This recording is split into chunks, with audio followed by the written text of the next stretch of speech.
I, 44-year-old male, relocated to a different state just before my senior year of high school. It was during that time, a few weeks after school started, that I met my wife, 44-year-old female. She became my first girlfriend and remains my only romantic partner. My first kiss, first relationship, and so on. It didn't take long for me to fall in love with her, although it took her a bit more time to reciprocate those feelings. We dated for a total of 8 years, but after about 2 years together, we both knew we wanted to get married. We were both 17 when we met, so we thought it would be better to wait until we were older and more mature before tying the knot. Eventually, we got married and enjoyed a strong marriage for 18 years, spending a total of over 26 years together. During this time, we ran a successful business that allowed us to move around the country since it was home-based.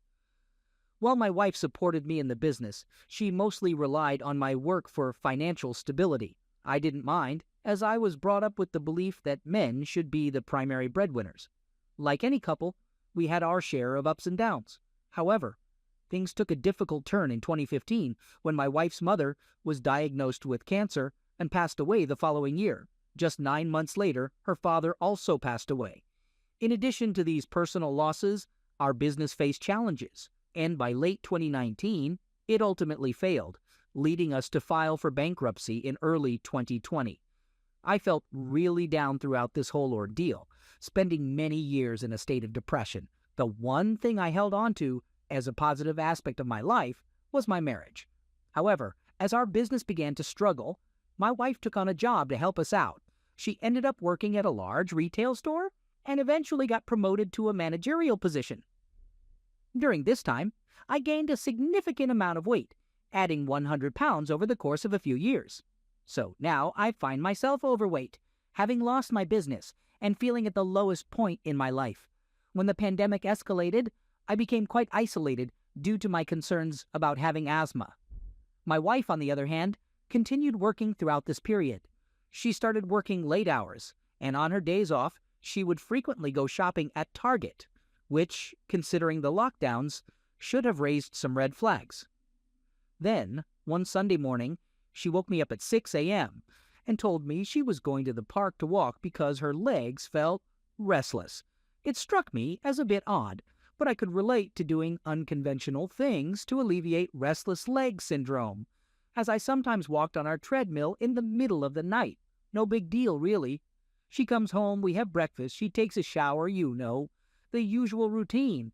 Then, while I'm in my office working on my computer, she walks in completely without clothes, turns around to show me her whole body, and then heads to the bedroom.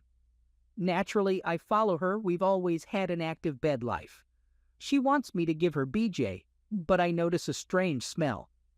I leave the room, thinking maybe it was because she went for a walk at the park. Cheating on me was the furthest thing from my mind at that point, so I wasn't really concerned. But there's something nagging at me. The next day, I check her browsing history and discovered that she was on the Facebook pages of 2 guys who I know don't work at her store. This worries me because she doesn't have male friends who aren't coworkers. Another day goes by and my mind is still wandering. Then, on July 22nd, 2020 at 3 a.m., it hits me. I wake up and think I should grab her phone and check it. I lay in bed for a while, debating whether I should even get up because I'm tired. Finally, I grab her phone, not really knowing what I'm looking for. Almost instantly, I see Snapchat, which I didn't even know she had. She has 3 male friends, 2 of whom I saw her checking out on Facebook, and a guy she works with. She denies any involvement with him, but I don't believe her. When she wakes up, she asks if I'm okay. I directly ask her if she's cheating on me, and she denies it.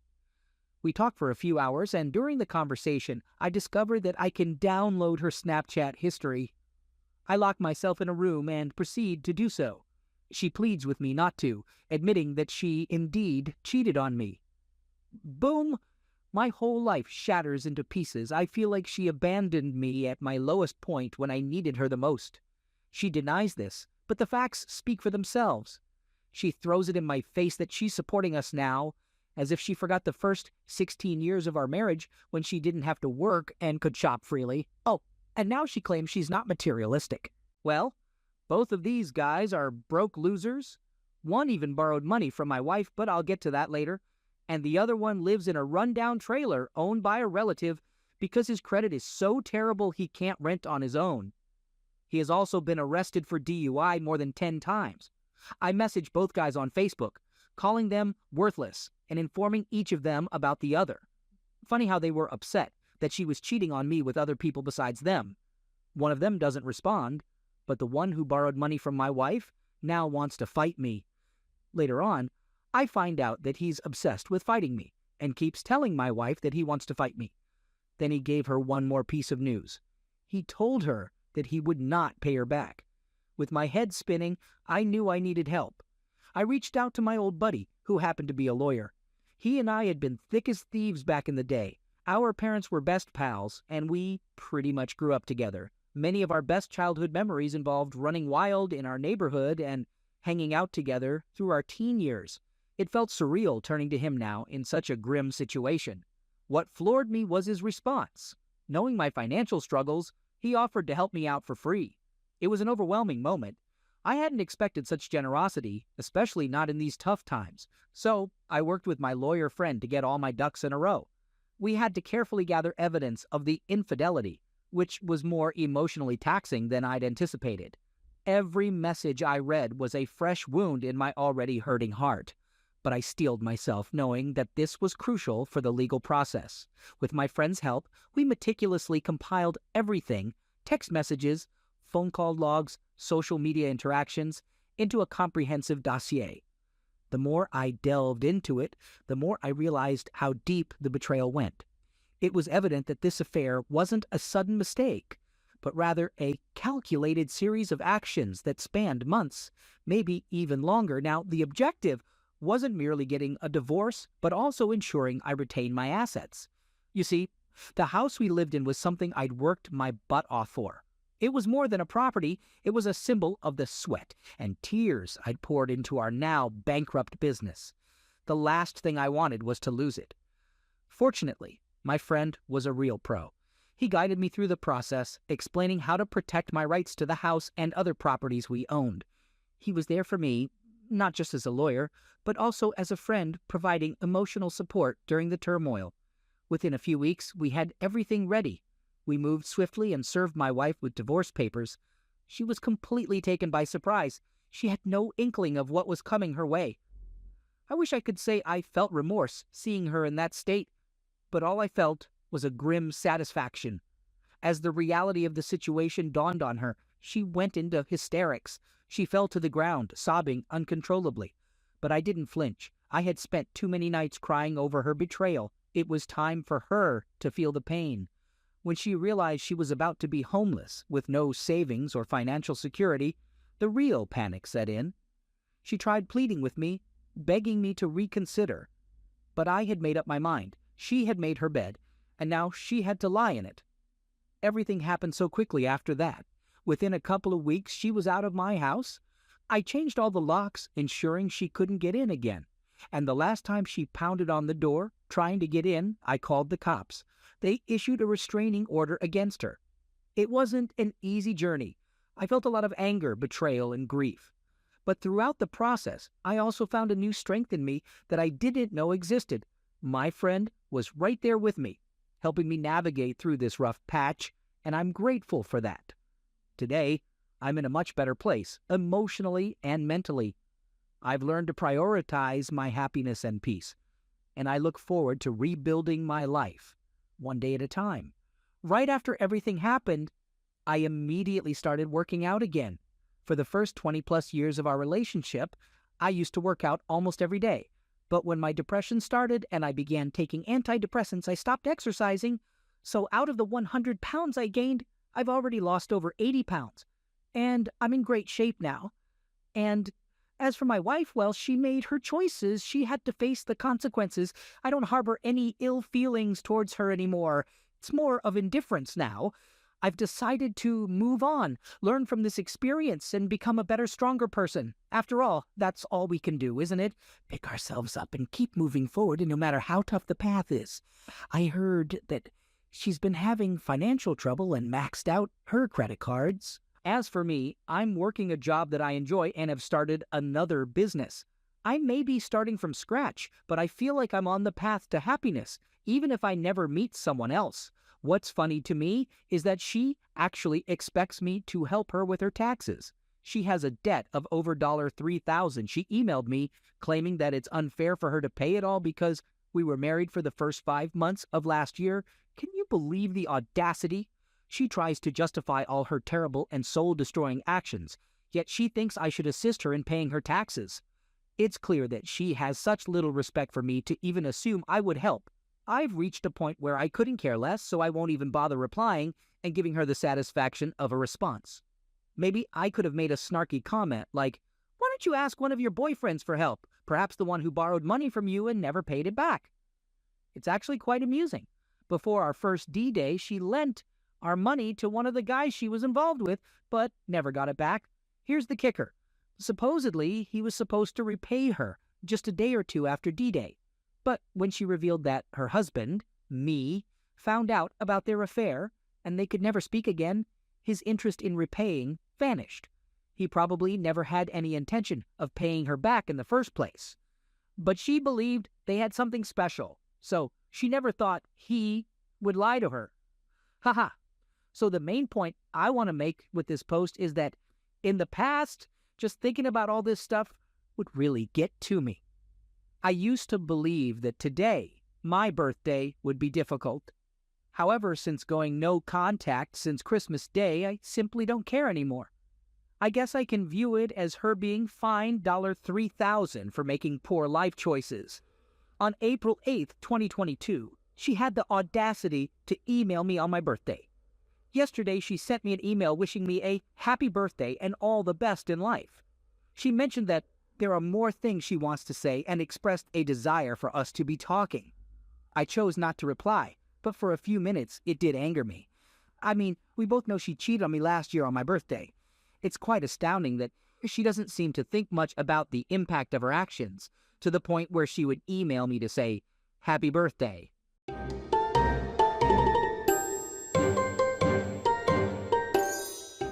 Second story. While I was traveling, my wife started experiencing strange behavior for about a week. She talked in riddles, chanted, and acted oddly. She gave away things and threw out plastic items. She heard voices and even threw her and our daughter's phones into the lake. She called me and asked me to delete certain friends' numbers because she believed they were bad spirits. To make matters worse, she somehow lost $100K that we had saved for emergencies. I hadn't put it in a safe yet since we had recently moved. One night while I was away, she went around knocking on neighbors' doors at 2 a.m. Someone called the police and they tried to reach me, but I missed the call. They ended up contacting my son, who then called me. Thankfully, she made it back home safely, although I didn't know at the time that she had thrown the phones in the lake. She sent me an email at 3 a.m. from her computer to let me know she and our daughter were okay, but they had lost their phones. When I returned home the following day, she greeted me with enthusiasm and seemed genuinely happy to see me, although her conversation was a bit scattered. Despite that, she appeared to be normal overall. The next day, I discovered her digging in the backyard with her bare hands. Concerned, I suggested that we go to the hospital to get her checked out. She agreed, and I helped her clean up. Afterward, she mentioned feeling tired, so I played some gentle music and encouraged her to take a nap. While she slept, I ordered food, and when she woke up, we had a meal together, watched some TV, and then she felt tired again, so we went to bed. Everything seemed fine at that point. The next morning, at 5 a.m., she started talking nonstop about spirits and government conspiracies. I told her I was still tired and to go back to sleep, but she got up, and I went back to bed. When I woke up, I discovered that all the doors were open and our pets were wandering the neighborhood. I searched for her, but couldn't find her. When I returned home, she was holding our dog. By the way, she had spent $5,000 on a dog we didn't want or need and couldn't properly care for that week. She claimed she needed to return it to the neighbor, saying it was theirs. I disagreed, reminding her that she had just bought the dog. There's more craziness, but I don't have the energy to type it all out. I suggested we put the dog away and leave. We went to the emergency room to have her checked out. and they ended up placing her on a 72-hour hold. I had no idea what that meant. They took her away from my care and forced me to leave the hospital. Later, the doctor informed me that she had experienced some kind of manic episode and that they would take care of her. I called every hour to check on her, and while they didn't have a bed available, they had medicated her and she was resting. Finally, around 1 a.m., they transferred her to a psychiatric facility where they would provide assistance. I called the facility at around 8 a.m. to check on her, and they informed me that she was resting peacefully. They also mentioned that there was a visiting hour from 11 a.m. to 12 noon. Since the place was an hour away, I left at 9:45 a.m. and arrived to see her at 11 a.m. To reach her, I had to go through 3 locked doors with badge access, and a security officer accompanied me and kept a close eye on me. Then I had to wait in the visitation area. When she walked in, she appeared very excited. "Hi, sweetie," she exclaimed, although her speech was a bit impaired. She approached me for a hug, but she was walking slowly and cautiously. I held her tightly and asked her how she was doing. Her response shocked me. "I just had closeness," she said. I was taken aback and asked with whom. I suspected she might be hallucinating. She explained that a guy here had claimed to be me, her husband, but during their encounter, he revealed himself as Johnny and declared that he would be her new boyfriend.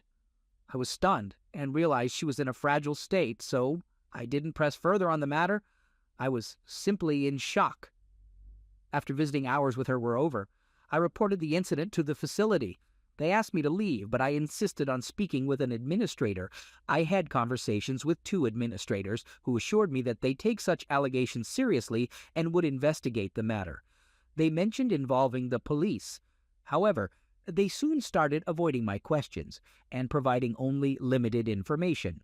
They claimed it was a privacy issue and that patients had a right to privacy. I informed them that I had a medical power of attorney, but it didn't make a difference. They refused to share any test results or details about the medications she was being given. When I came to see her on the second day, she was heavily medicated and unable to communicate properly. Still, they didn't provide me with any additional information. One person mentioned that the incident had occurred at 9:40 a.m., even though I had arrived at 11 a.m. The police report confirmed the details after interviewing both parties and a witness. Since both parties claimed it was consensual, no charges were filed and the investigation was closed. It's devastating for me to accept.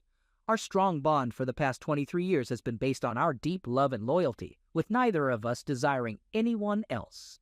One of her mantras has always been, "My body is my temple," and the thought of breaking that trust would mean the end of our relationship. Reading the police report and learning what she said, along with the witness account, is truly crushing. She is now back home and doing much better. She's attending therapy and taking her prescribed medications. In her recent therapy session, her therapist asked if she wanted me to be present, and she agreed. They were having a conversation about various things, and at one point, she brings up an incident that I had heard about before, where one of her friend's husbands grabbed her breast, and she was very disturbed by it. But this time, the story continues, and she reveals that after that happened, they had closeness. I'm sitting there beside her on the couch, completely shocked once again. It happened around 14 years ago, but this is the first time I'm hearing about it, and it makes me question if we truly shared everything. My mind goes back to the time when our bed life suddenly declined for a few years, and now that our daughter is 13, my thoughts are racing. It took a long time for our bed life to recover. I learned all of this last Monday, and it left me feeling shattered, like my whole life has been a lie. I can't help but wonder if there were other guys involved. If I know the complete truth, does she genuinely want to be with me, or am I just the provider? I have achieved a lot of success, but she spends all of our money. I just needed to get all of this off my chest.